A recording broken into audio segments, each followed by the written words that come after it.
Bapa di dalam sorga, kami bersyukur kesempatan Tuhan berikan bagi kami untuk kami sekali lagi merenungkan kebenaran firman Tuhan. Kami berdoa Tuhan, kiranya Engkau sendiri yang boleh menuntun kami, menegur hati kami, dan menjadikan kami murid-murid Kristus yang setia, yang boleh menyatakan kemuliaan bagi nama Tuhan dimanapun Tuhan menempatkan kami. Kami sadar kami banyak tantangan dan godaan di dalam hidup, tapi biarlah kuasa Tuhan yang jadi nyata di sepanjang kehidupan kami. Terima kasih ya Tuhan, berkati waktu kami ke depan. Dalam nama Tuhan Yesus kami berdoa. Amin. Bapak Ibu Saudara sekalian, hari ini kita akan merenungkan satu bagian dari Matius pasal 9. Kita buka Alkitab kita, Matius pasal yang ke-9.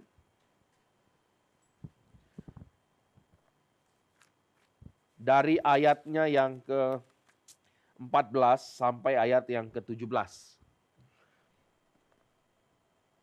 Ini adalah bagian rangkaian dari eksposisi kita dari Injil Matius ya. Nanti saya akan kasih pemahaman juga mengenai strukturnya. Pasal 9 ayat 14 sampai 17.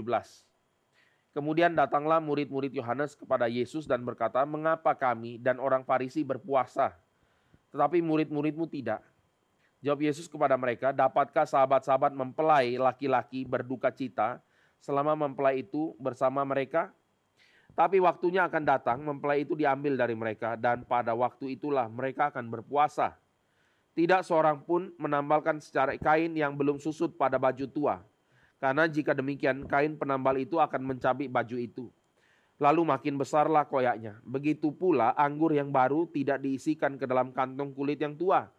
Karena jika demikian, kantong itu akan koyak sehingga anggur itu terbuang, dan kantong itu pun hancur. Tapi anggur yang baru disimpan orang dalam kantong yang baru pula, dan dengan demikian terpeliharalah kedua-duanya." Bapak Ibu Saudara sekalian, yang bagian pertama yang ingin saya address adalah ilustrasi yang Tuhan Yesus nyatakan di dalam bagian ini. Mengenai baju yang tua, kalau bolong di dalam bagian bahasa aslinya tidak boleh ditambal atau tidak mungkin ditambal dengan kain yang belum nyusut. Saya nggak tahu ya, Bapak Ibu Saudara sekalian pernah mengalami beli baju, waktu coba pas dicuci pulang kecil. Bukan kita yang tambah gendut sore, tapi bajunya yang tambah kecil. Itu sore salah satunya.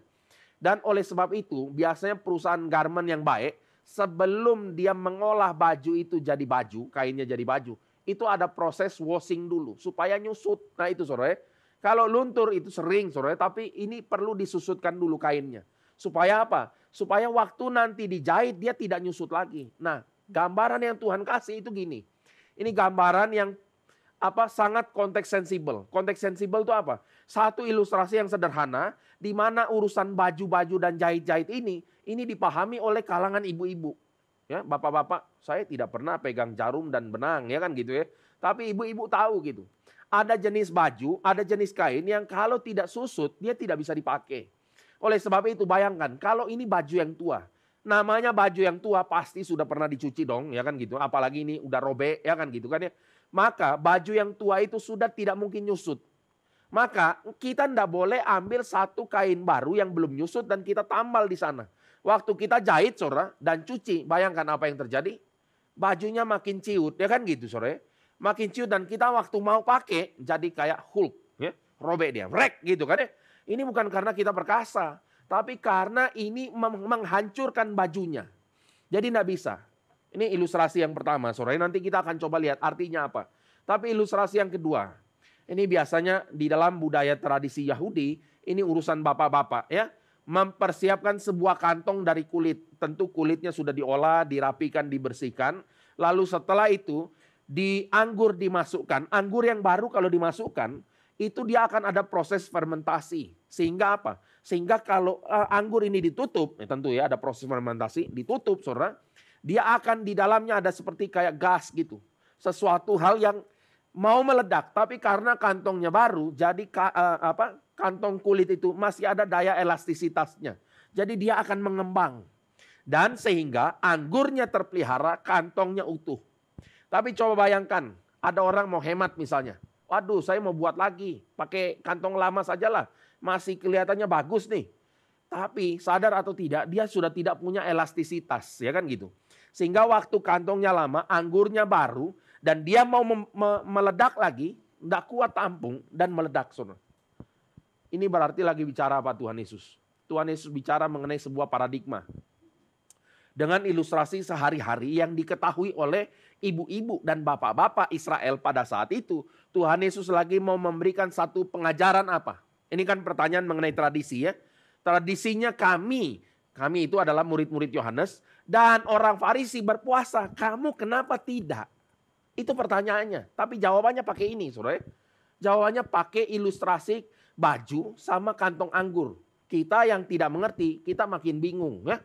Apalah jawaban Tuhan Yesus sehingga ini bisa menjawab pertanyaan dari orang Farisi dan murid-murid Tuhan Yesus. Tapi saudara, yang Tuhan Yesus mau jelaskan itu sederhana. Yaitu apa? Kamu tidak bisa menggunakan tradisimu yang lama yang sebetulnya tidak sesuai dengan firman. Nanti kita akan bicara di bagian itu, saudara. Kamu tidak bisa menggunakan apa yang kamu rasa kamu tahu, yang kamu rasa kamu sudah hebat, kamu sudah mengerti semua. Dan dengan konsep berpikirmu di dalam tradisi seperti itu, sekarang kamu mau mengikut aku dan menyangkal diri ikut aku. Tidak bisa. Kamu harus tinggalkan yang lama. Sekali lagi, saudara. Ini bicara mengenai pertobatan paradigma. Saya ambil contoh sederhana lah ya. Kita mungkin sadar saudara, salah satu yang merusak paling berat setelah manusia jatuh dalam dosa, itu adalah keinginan untuk memuliakan diri. Itu di dalam kejatuhan manusia dalam dosa, intinya itu ingin jadi Tuhan. Nah itu sederhana saja, sederhana. Itulah sebabnya kita lebih senang dipuji daripada dikasih masukan supaya lebih bertumbuh. Lebih banyak orang yang senang dijilat ya, daripada dikasih teguran yang membangun.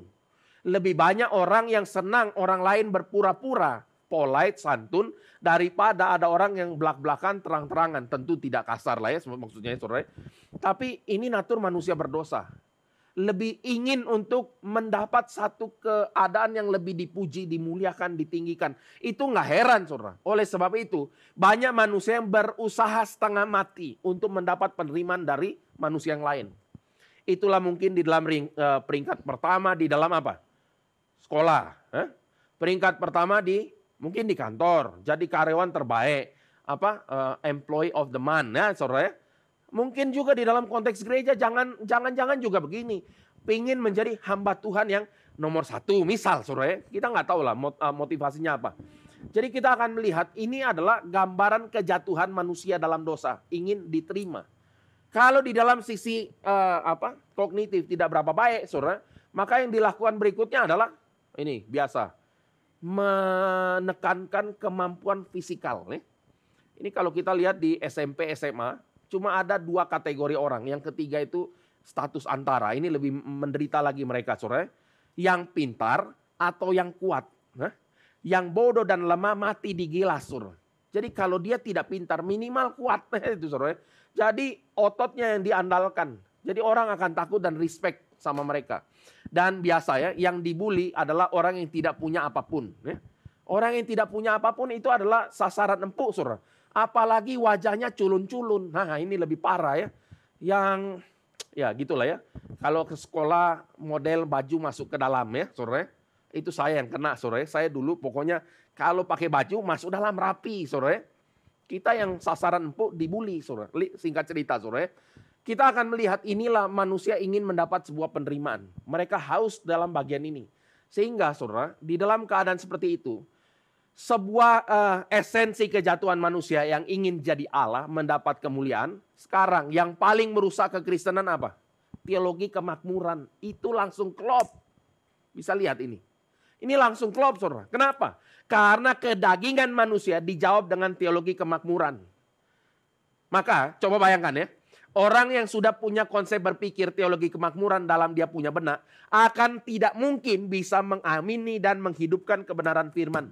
Dan bahkan waktu dia baca firman Tuhan. Dia akan baca dengan dia punya kacamata. Sangat susah, saudara. Ini namanya presaposisi. Sulit sekali diubah, saudara. Ini kalau saya ngomong ini adalah namanya blind spot spiritual. Buta rohani, nggak bisa lihat, simply tidak bisa lihat, saudara. Kenapa? Karena dalam benaknya dari kecil, saudara, dia sudah diajarkan bahwa kalau kamu ikut Tuhan, Tuhan akan buka jalan. Ini kalimat benar kan, saudara? Benar nggak? Amin kan? Amin ya kan? Jangan ragu-ragu, saudara. Kalau kita ada pergumulan, Tuhan akan buka jalan nggak? Akan buka jalan, betul. Tapi buka jalannya seperti apa? Itu yang penting untuk kita tahu, saudara. Buka jalannya Tuhan, selalu Tuhan sertai. Tuhan sertai betul, saudara, selalu Tuhan sertai. Tapi penyertaan Tuhan tidak berarti yang sehat jadi sakit, sehat jadi sakit bisa, saudara. Yang sakit jadi sehat, tidak selalu, saudara. Yang miskin jadi kaya, tidak selalu. Penyertaan Tuhan tidak selalu demikian. Tapi manusia yang berdosa, yang ada kedagingan, dia cuma bisa melihat kalau saya datang ke hadapan Tuhan, saya akan disehatkan, saya akan diberikan kelancaran, saya akan diberikan kelulusan, saya akan dan lain sebagainya. Jadi mereka ingin ikut Tuhan, tapi Kristusnya jadi Kristus yang lain. Bapak Ibu Saudara sekalian, nanti kita waktu di dalam bagian firman ini, kita akan renungkan bagaimana orang-orang Israel itu lebih senang mendengar daripada pengajaran nabi-nabi palsu. Ini teologi kemakmuran, saudara, yang lebih menyenangkan telinga, yang membuat mereka senang di dalam pengharapan palsu mereka. Itu gambarannya, saudara. Oleh sebab itu, kita akan menyadari teologi kemakmuran dan Kristus yang mati, menderita, mati, itu tidak bisa klop, nggak bisa klop. Ya, saya pernah kasih sharing, saudara. Ya, kalau kita lagi mau merenungkan kebenaran firman, di dalam kebenaran firman Tuhan itu ada apa? Salah satunya ada elemen kemurkaan Tuhan. Ada teguran akan dosa. Ada penyesalan dan pertobatan. Ada komitmen untuk kembali menghidupi kebenaran dan tuntutan kekudusan ilahi. Ada ini elemennya. Jadi waktu kita mendengarkan kebenaran firman Tuhan, di dalam hati kita ini ada namanya duka cita yang suci dan kudus. Ya, coba bayangkan ya. Sebuah message yang sangat dalam, sebuah message yang urgent, sebuah message yang tidak kompromi, tiba-tiba disajikan dalam bentuk yang menekankan teori kemakmuran. Tidak klop, saudara. Saya akan ambil contoh ya, saudara. Kemarin di seminar di Palu, itu ada lagu Besar Setiamu ya. Lagunya kan kita tahu. Besar setiamu, Allah Bapakku. Itu kan, coba ya kalau kita dengar lagu ini ada keyakinan, kemantapan. Satu perjalanan iman, meyakini bahwa Tuhan punya kesetiaan. Dan lagu ini diambil dari Ratapan pasal 3, saudara. Ratapan pasal 3 itu bicara di dalam ketiadaan apapun. Tidak ada apapun, saudara. Ini orang Israel lagi di dalam hukuman Tuhan. Yeremia itu melihat kehancuran Israel. Dia lihat ini, saudara. Tapi dia bisa mengatakan rahmat Tuhan selalu baru tiap pagi. Dan besar setiamu. Berarti apa? Kita coba lihat. Ada kedalaman di dalam suatu lagu yang dinyanyikan, saudara. Coba. Lagu atau lirik besar setiamu. Kita ganti melodinya dengan melodi lagu Kristen kontemporer hari ini yang lebih menekankan ini apa? Perasaan cinta. Saudara coba ya kalau saudara dengar lagu-lagu kontemporer musik penyembahan kepada Tuhan, ganti nama Tuhannya dengan kata sayang. Saudara sudah tidak tahu itu lagu untuk siapa, saudara. Ini lagu-lagu untuk siapa? Lagu yang besar setiamu tadi, kita tidak bisa nyanyikan di klub, tidak cocok, saudara. Hah? Mau di klub nyanyi kok lagunya begini? Nggak bisa, saudara. Cocoknya lagu seperti ini di mana? Ya di klub, agak remang-remang dikit, saudara. Suasananya tuh agak lebih, ya begitulah ya. Agak membuat kita moodnya lebih cheerful sedikit. Itu yang terjadi. Oleh sebab itu, saudara, kita harus tahu. Teologi kemakmuran itu merusak semua. Lagu iya. Pemahaman lirik firman Tuhan iya, saudara. Cara beribadah, tempat beribadah. Dan bagaimana orang datang dan mengharapkan apa itu rusak semua. Maka saudara, kita harus sadar satu hal. Tuhan Yesus lagi bilang apa? Kamu tidak bisa pakai kantong yang lama untuk taruh anggur yang baru. Nggak bisa. Kamu tidak bisa pakai konsep teologi yang lama yang menyimpang itu untuk mengenal siapakah aku. Kamu tidak bisa menggunakan kamu punya tradisi Yahudi untuk mengerti kenapa aku dan murid-murid sekarang tidak berpuasa. Kamu tidak akan ngerti itu. Maka kamu harus meninggalkan kantongmu yang lama. Ini artinya apa, saudara? Ini bahasa lainnya ya, saudara. Bahasa lainnya adalah lahir baru.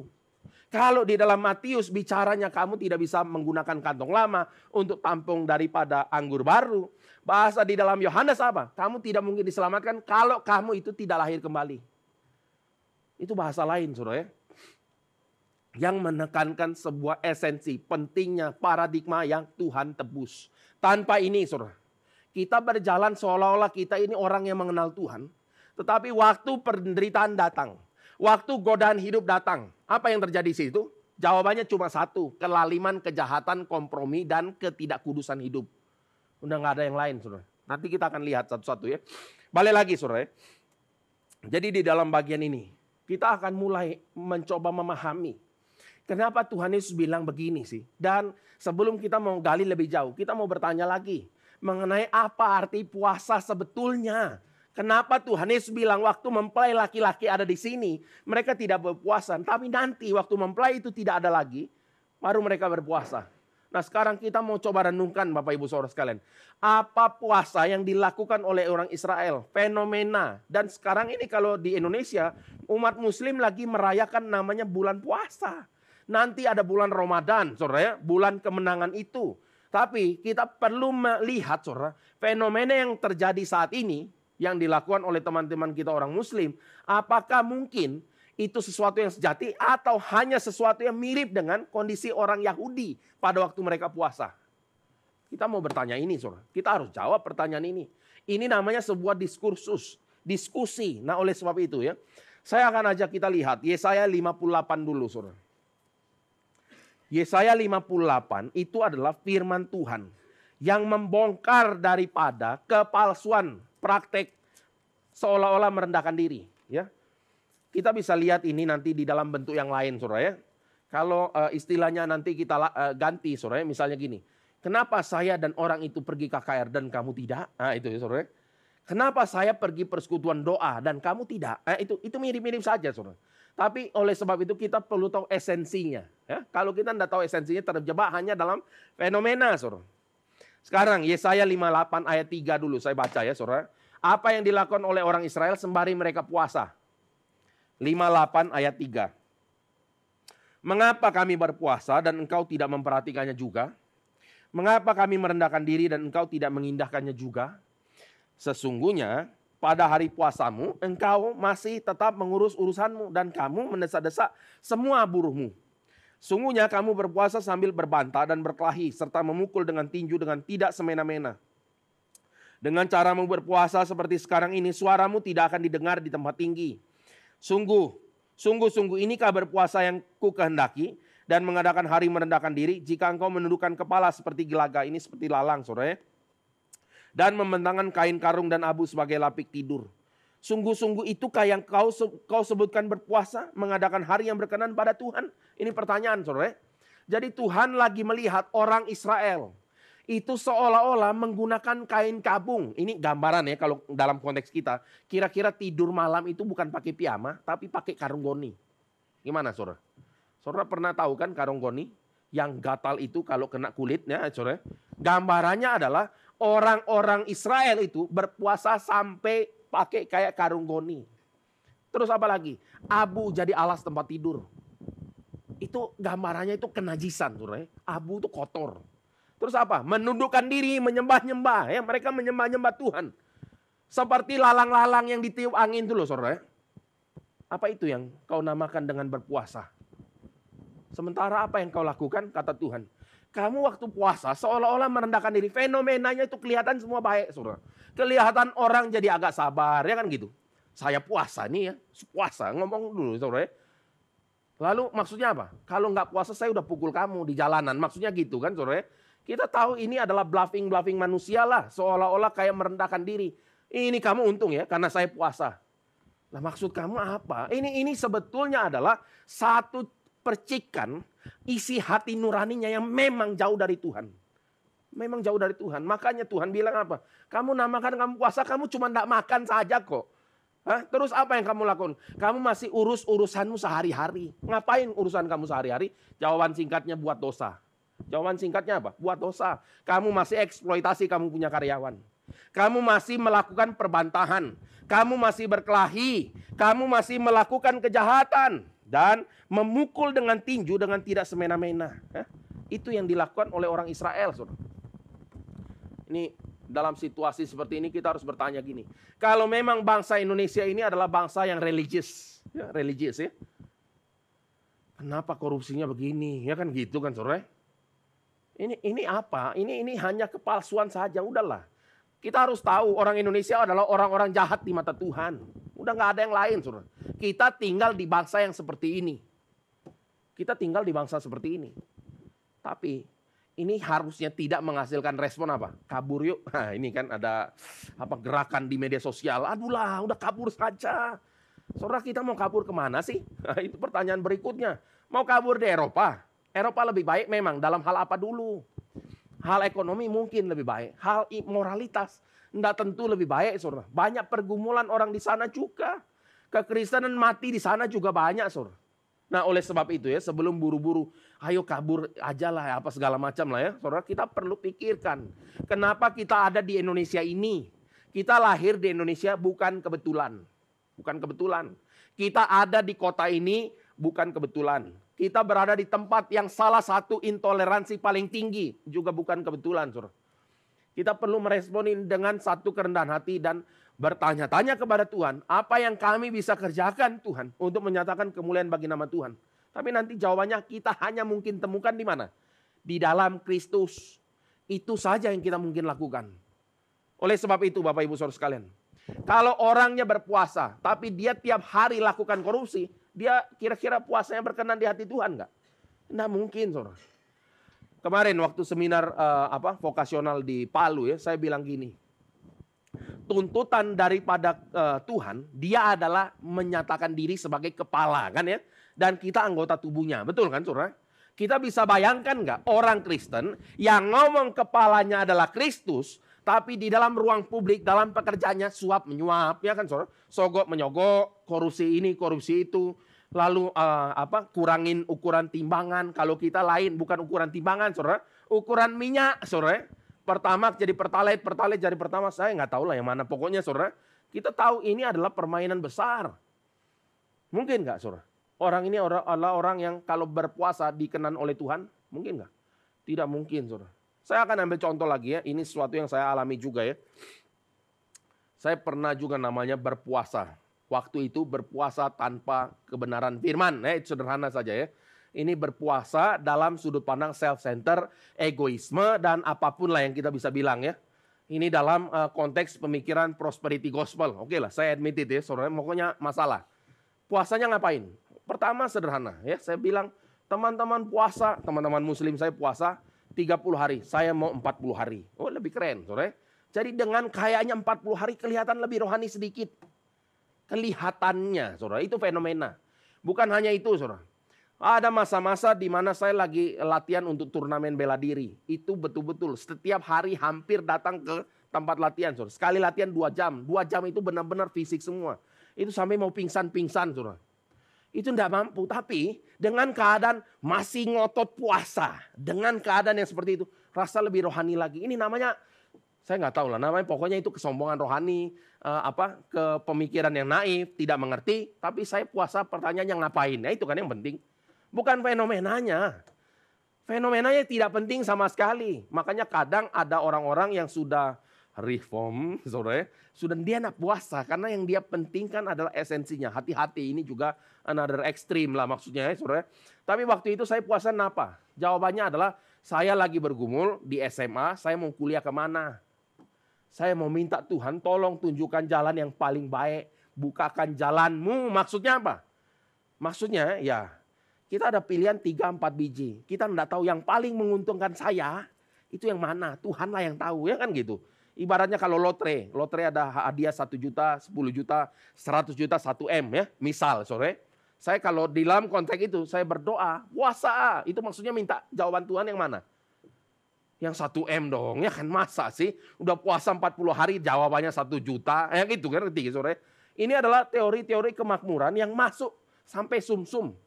Tidak bisa lihat, saudara. Tidak bisa bedakan. Tidak mengerti juga jalannya Tuhan. Tidak mengerti. Itulah sebabnya saya mulai sadar, saudara. Yang terjadi dengan orang-orang Israel pada waktu mereka seolah-olah merendahkan diri. Mereka cari jalan keselamatan mereka sendiri. Waktu mereka mengharapkan pemulihan Israel. Ya, orang Israel kan masih ditindas hari itu. Mereka berpuasa Senin dan Kamis. Itu zaman Tuhan Yesus, mereka berpuasa gitu. Nanti kalau di dalam Zakaria pasal 7 kita akan lihat. Mereka puasa di dalam zaman-zaman sebelum mereka masuk ke dalam zaman Tuhan Yesus. Mereka puasa bulan 5 dan bulan 7. Banyak loh itu. Bulan 5 dan bulan 7 dalam 1 tahun berarti puasa kira-kira 2 bulan. Saudara. Selama berapa tahun? Selama 70 tahun. Banyak gak itu? Lumayan saudara. Mereka puasa tujuannya apa sih? Untuk supaya Israel dipulihkan. Untuk kemuliaan Israel atau kemuliaan Tuhan saudara? Jawabannya kemuliaan diri. Itu sebabnya mereka waktu lihat sang Mesias, sang Raja ada di depan mata, mereka tidak bisa lihat. Padahal kita jelas saudara, di dalam Matius pasal pertama sudah menjelaskan mengenai apa? Matius sudah menjelaskan yang ada di sini jauh lebih besar daripada karya penciptaan dalam Kejadian pasal pertama. Udah jelas itu. Ini adalah penciptaan baru, era baru. Bukan hanya itu saja saudara. Kita memahami waktu baptisan Tuhan Yesus. Sebetulnya ada suatu jawaban bagi pergumulan orang-orang yang dulu hanya menghidupi fenomena. Apa itu? Yaitu ada announcement, proklamasi. Bapa bilang, ini anakku yang kukasihi. Hanya kepada dia aku berkenan. Kepadanya lah aku berkenan saudara. Ini cuma satu-satunya, the only one. Tidak ada other option, tidak ada. Tidak ada jalan keselamatan. Maka kalau misalnya Paulus ngomong, ada jalan keselamatan di luar Kristus. Itu bukan dari Tuhan, itu dari iblis. Saudara. Kalimat seperti ini tidak boleh muncul. Saudara. Ini satu-satunya. Bapa bilang hanya kepada dia aku berkenan. Nah, kita sekarang ngomong, enggak kok bisa jalan lain. Yang benar ya. Tapi balik lagi saudara ya. Kita akan melihat. Keberkenanan Bapa kepada Kristus ini menjadi satu-satunya jalan kebenaran, kehidupan dan perkenanan Bapa, saudara. Dan masuk di dalam pasal 5 sampai pasal 7. Apa yang kita bisa lihat? Ini dilihat oleh orang Israel, maksudnya orang ahli Taurat, orang Farisi, orang Saduki, ya murid Yohanes, sampai nanti mereka benar-benar ngerti siapakah Kristus baru. Di dalam bagian selanjutnya di dalam Kisah Rasul ada orang-orang yang dibaptis, Yohanes Pembaptis ya. Juga kembali kepada Tuhan. Ada zaman itu. Tapi di dalam Matius 5 sampai 7 kita lihat apa saudara? Kita lihat pernyataan Kristus yang berotoritas. Jauh dia berkhotbah dengan kuasa. Dia berkhotbah mengajar dengan sebuah otoritas dari sorga. Kita udah bahas bagian ini saudara. Ini khotbah di bukit menyatakan dia jauh lebih besar dari Musa. Ini besar sekali. Dan waktu Tuhan Yesus di pasal 8 sampai pasal 9 apa yang kita lihat? Kita lihat dia sekarang bukan hanya punya otoritas dalam pengajaran, tapi otoritas dalam pernyataan kuasanya. Dia meredakan angin badai itu. Cuma bilang diam, tenang saudara. Dia nggak ngomong, oh Tuhan tenangkan itu badai. Enggak, dia ngomong dari dirinya sendiri, diam. Iblis bersujud di hadapan Tuhan. Minta pengampunan, bukan. Minta belas kasihan supaya dilempar ke babi-babi. Itu iblis saudara. Dan Kristus di dalam pernyataan kuasanya, dia mengatakan apa? Anak manusia berkuasa untuk mengampuni dosa. Kamu tidak percaya? Lebih gampang mana? Orang itu yang lumpuh kita kasih tahu. Bangun dan berjalanlah atau bilang dosamu sudah diampuni. Itu Tuhan Yesus kerjakan supaya apa? Supaya orang-orang sadar bahwa Kristus punya kuasa. Besar saudara. Dia bukan hanya itu. Dia kerjakan mencari yang hilang ya. Orang kusta, orang kafir dan seorang perempuan ibu mertua Petrus. Kita udah lihat ini semua. Dan di dalam beberapa minggu yang lalu kita sudah bertanya saudara ya. Mengenai pertanyaan apa? Kristus yang otoritas berkuasa, otoritas pengajaran. Yang kuasanya menyatakan siapakah dia. Pertanyaan paling dasar adalah, sekarang waktu kita menghadap kepada Kristus. Apakah Kristus punya kuasa di dalam hidup kita atau tidak? Maka setelah kita menjadi orang Kristen, saudara, kita harus tahu. Bukan lagi aku milikku sendiri, tapi aku adalah milik Kristus. Jadi kita tidak punya hak untuk apapun yang kita lakukan yang menentang kehendak Bapa di sorga. Tidak ada hak saudara. Kalau memang kita adalah orang dalam Tuhan.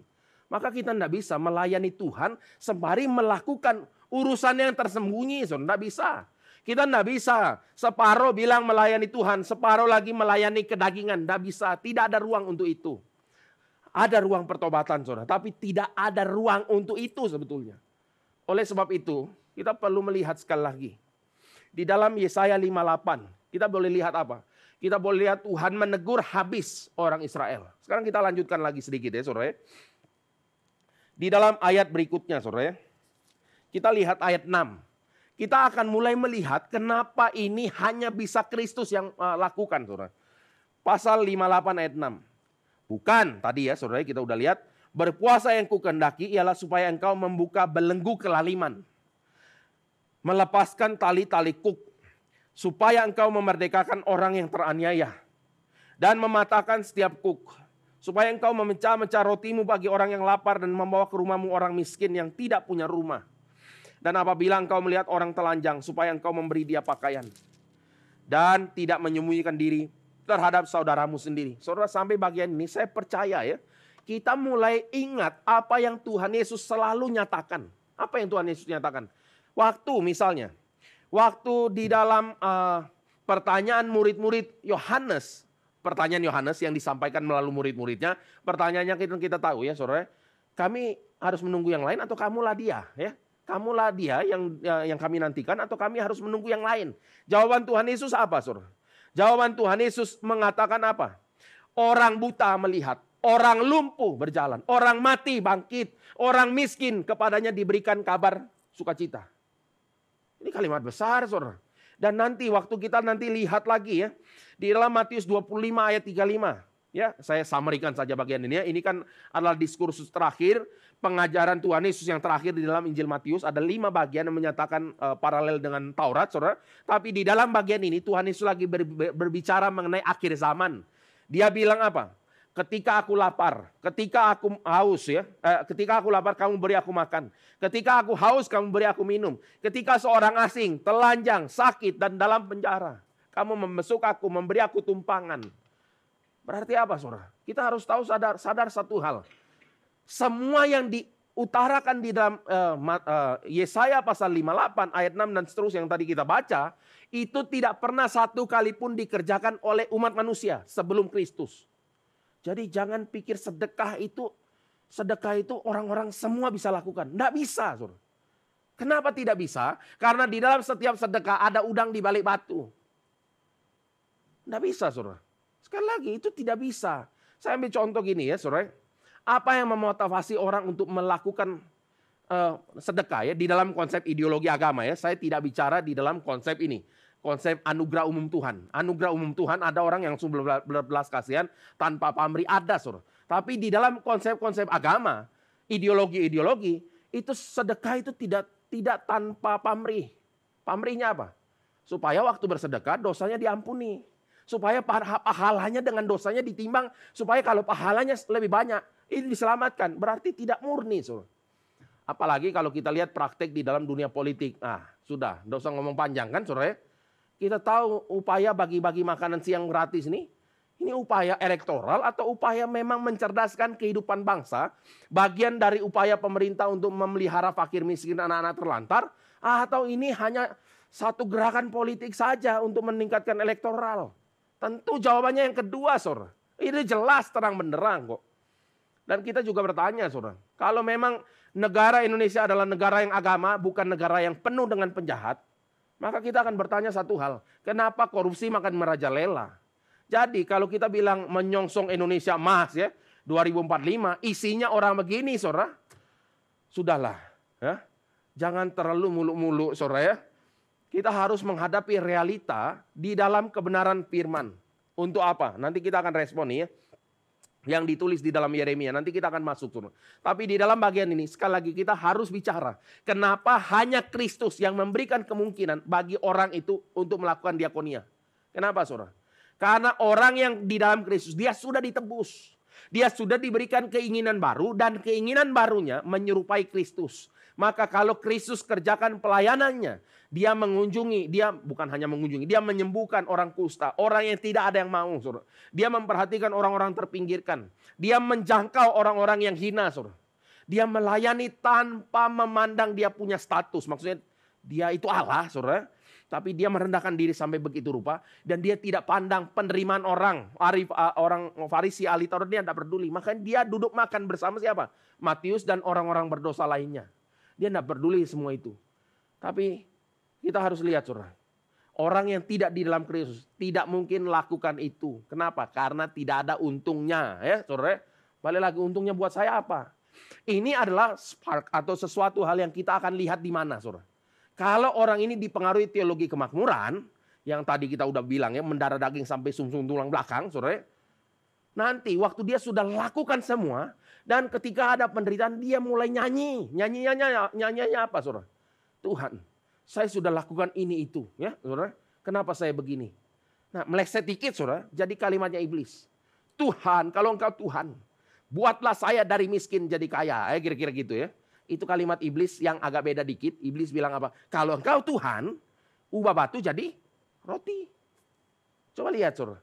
Itu sangat mirip menantang Tuhan untuk melakukan sesuatu yang bukan untuk kemuliaan bagi nama Tuhan. Itu intinya, saudara. Jadi kita coba lihat, saudara, apa yang terjadi. Tuhan makanya benci, saudara. Berikutnya ya, kita akan lihat satu lagi ya, masih di dalam Yesaya 58, saudara. Setelah ayat ke-7, kita lihat apa? Ayat 8. Kita mulai lihat, saudara. Pada waktu itulah terangmu akan mereka seperti fajar, lukamu akan pulih dengan segera, kebenaran menjadi barisan depan, dan kemuliaan Tuhan barisan belakangmu. Pada waktu itulah engkau akan memanggil dan Tuhan akan menjawab. Engkau akan berteriak minta tolong dan ia akan berkata, ini aku.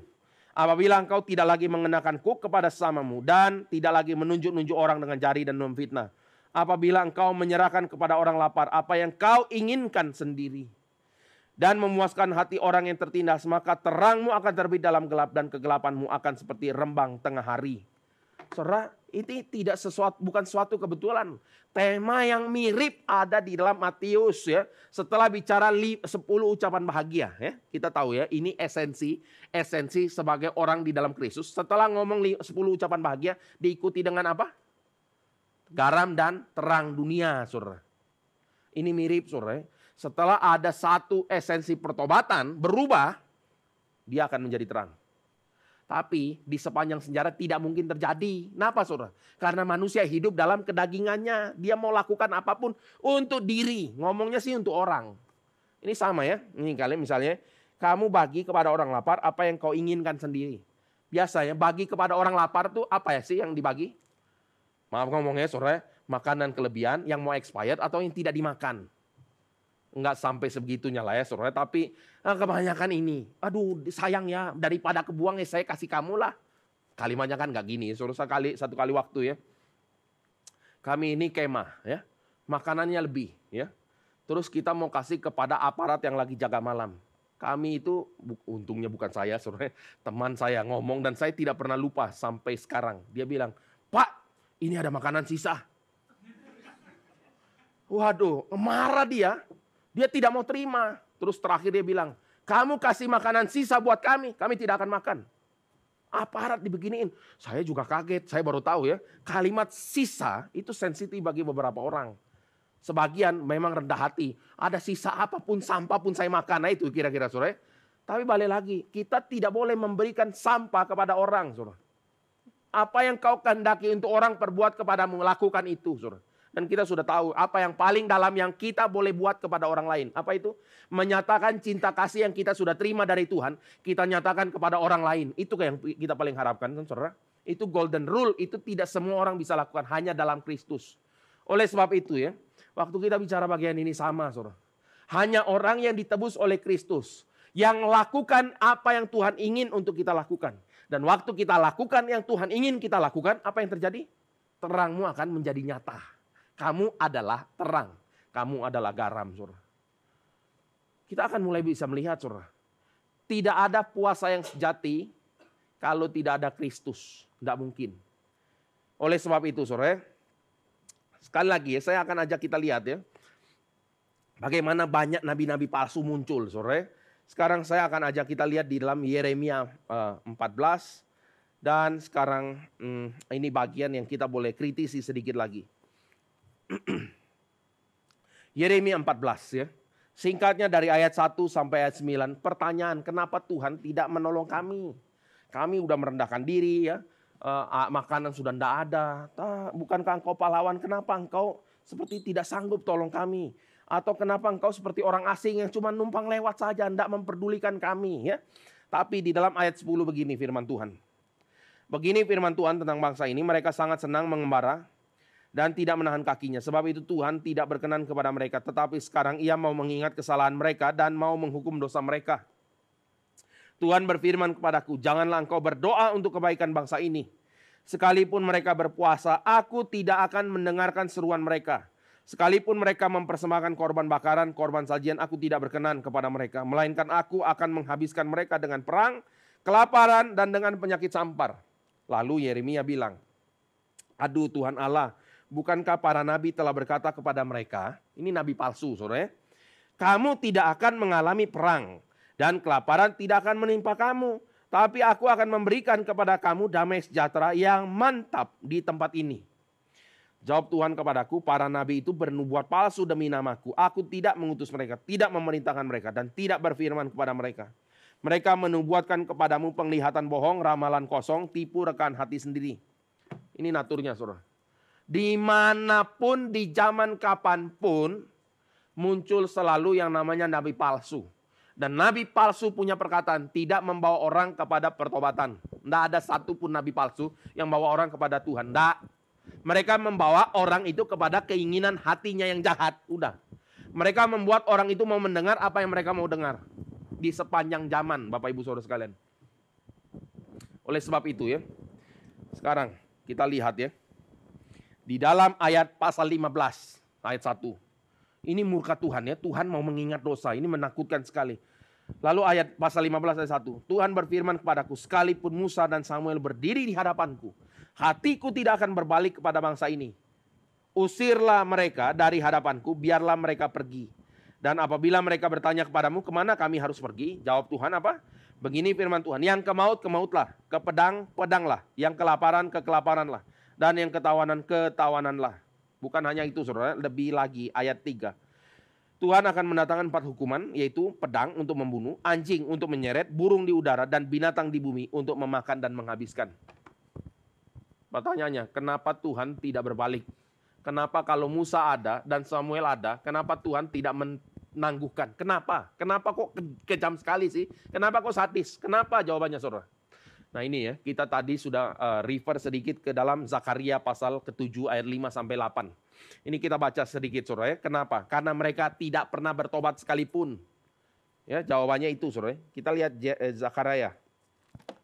Zakaria ini kecampur ya bahasa Inggris sama Indonesia saudara. Zakaria pasal 7 ayat 5 sampai 8. Zakaria 7 ayat 5 sampai 8. Saya bacakan di sini. Katakanlah kepada seluruh rakyat negeri dan kepada para imam demikian. Ketika kamu berpuasa dan meratap dalam bulan yang kelima dan yang ketujuh selama 70 tahun ini, adakah kamu sungguh-sungguh berpuasa untuk aku? Dan ketika kamu makan, ketika kamu minum, bukankah kamu makan dan minum untuk dirimu sendiri? Bukankah ini firman yang telah disampaikan Tuhan dengan perantaran para nabi yang dahulu ketika Yerusalem dengan kota-kota di sekelilingnya masih didiami orang, masih sentosa di tanah Negeb dan daerah bukit masih didiami? Firman Tuhan datang ke Zakaria, ya, ayat ke-9. Begini firman Tuhan semesta alam, laksanakanlah hukum yang benar, tunjukkanlah kesetiaan dan kasih sayang kepada masing-masing. Jangan menindas janda dan anak yatim, orang asing, orang miskin. Jangan merancang kejahatan dalam hatimu terhadap mereka masing-masing. Dan balik lagi, mereka tidak memperdulikan. Di dalam ayat 12 mereka punya hati keras ya. Dan kemudian Tuhan menyatakan penghukumannya saudara. Jadi kita bisa lihat tema yang mirip yang ada di Yeremia saudara. Kita bisa lihat apa? Kita bisa lihat selama mereka lakukan puasa, mereka tidak pernah berpuasa untuk Tuhan. Mereka berpuasa untuk diri. Jadi hukuman Tuhan tidak bertanggung saudara. Meskipun ada Musa dan Samuel di sini, Tuhan tetap akan hukum. Kenapa? Karena mereka memang mengikuti hawa nafsunya yang jahat. Sekali lagi, dengan demikian Bapak Ibu Saudara sekalian, ini adalah satu ucapan syukur kita yang terdalam. Waktu kita bahkan boleh mengerti mengenai puasa. Kita tidak bisa berpuasa tanpa Kristus. Tidak bisa. Saudara. Kita tidak bisa lakukan itu. Kenapa? Karena kalau tanpa Kristus hasilnya semua cuma permukaan saja. Ini semua palsu, saudara. Tidak ada yang esensial. Tidak menghasilkan orang itu bertobat sungguh-sungguh dan menjadi berkat. Tidak bisa, saudara. Kalau tanpa Kristus. Dan oleh karena Kristus sudah menebus kita sudah dilahirbarukan, sudah diselamatkan. Ini sekarang ekspresi ucapan syukur. Berbuah yang besar, yang banyak, yang melimpah itu akan menjadi nyata, saudara. Itulah terang itu akan menjadi nyata. Sekarang bayangkan. Kalau banyak orang yang sungguh-sungguh Kristen berada di dalam ruang publik. Bayangkan saudara, berapa besar berkat bagi bangsa ini. Jadi berkat bagi bangsa ini bukan gerakan kabur keluar saudara. Ini yang benar saja sih. Ini kayak namanya apa ya? Habis manis cepat dibuang. Apalagi?